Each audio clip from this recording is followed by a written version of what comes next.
Salut à tous, c'est Alex Monique. Alors aujourd'hui, comme vous pouvez voir, je vous donne rendez-vous dans un lieu qui est un petit peu inhabituel, que vous n'avez pas énormément l'habitude de voir, pour la simple et bonne raison que c'est mon salon. Et si tu crois que tu peux venir pour Real PSG, c'est mort, c'est complet mon pote. Alors pourquoi sommes-nous là ?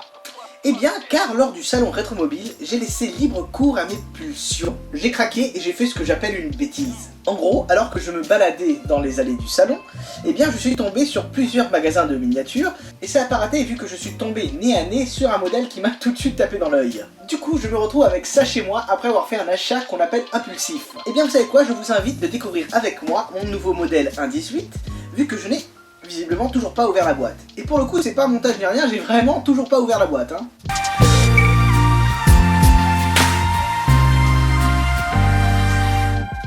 Allez, c'est parti, on va faire ça ensemble. Donc, comme vous pouvez voir, bon déjà, c'est un modèle de la marque GT Spirit. Assez joli d'ailleurs, en rouge donc, boîte rouge. Et pour le coup, c'est, j'ai envie de dire, c'est pas anodin. Car vous allez voir, vu le modèle qui est là. Ah bah tiens, d'accord, ok. Hop, allez, on y go. On va faire ça directement. C'est quoi ça? Quality Control Card. Sympa, d'accord. Hop là. Allez, on prend le petit cutter et on va ouvrir tout ça. Si vous faites ça chez vous, faites-le toujours accompagné d'un adulte, bien évidemment.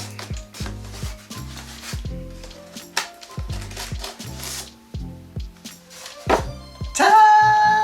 C'est ni plus ni moins que la Ferrari Gembala MiG U1 sur base de Ferrari Enzo. Alors la question c'est comment je l'extirpe de là. Alors lorsque vous déballez des modèles comme ça, je vous conseille de toujours avoir un adulte à vos côtés.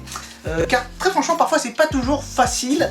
Car par exemple là comme vous pouvez voir, oui je sais je joue avec le feu, mais elle est bien ancrée donc sur la base avec des tournevis. Enfin plutôt avec des vis.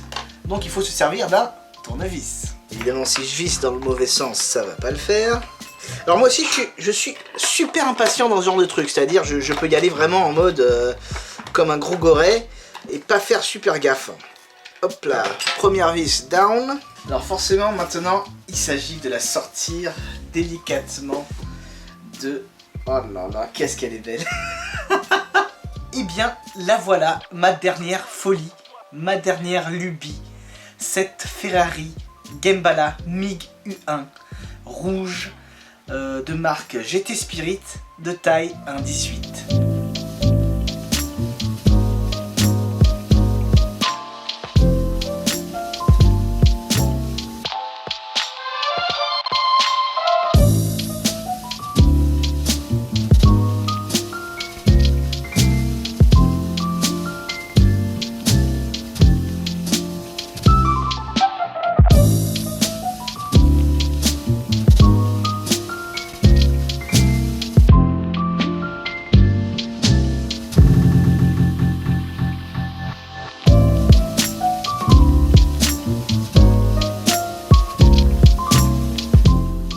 Alors déjà, à première vue, une des choses qui est assez marquante, c'est qu'elle est super lourde.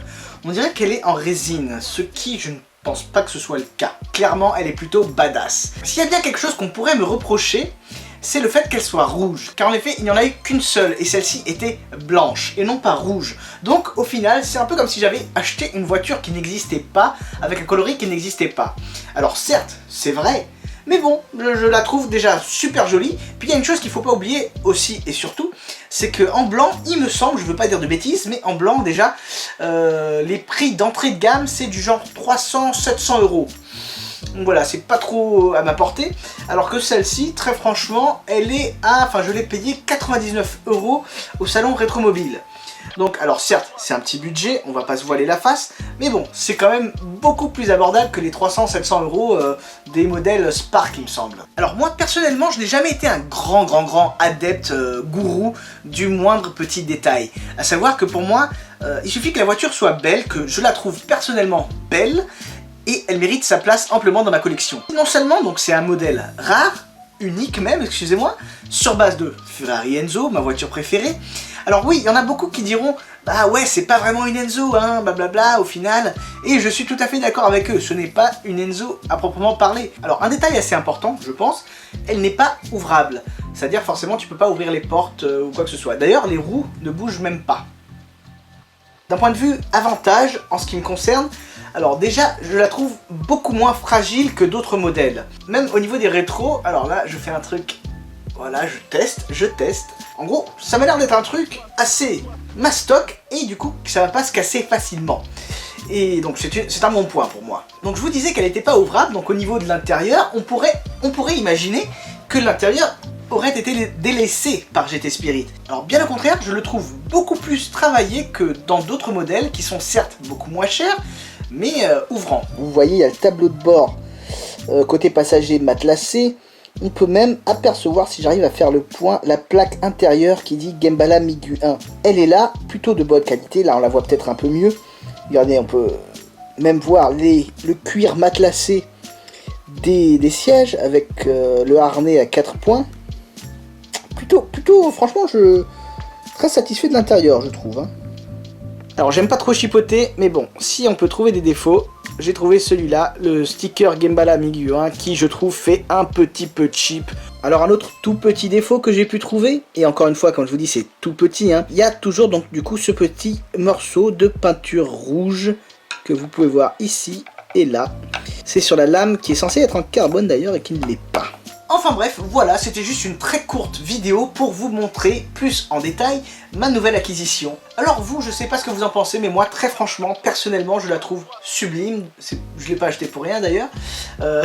Elle serait super jolie au sein de ma collection. Je suis persuadé qu'elle serait comme chez elle en fait. Je m'excuse du titre racoleur, mais bon, si on peut plus s'amuser, hein. Voilà, j'espère que ça vous aura plu. N'hésitez pas à vous abonner pour voir d'autres vidéos du genre. Et surtout, suivez-moi sur Facebook, Instagram et évidemment YouTube. Et surtout, n'oubliez pas, on n'a peut-être pas la même voiture, mais on a la même passion. Sur ce, je vous dis à très bientôt. Ciao, ciao.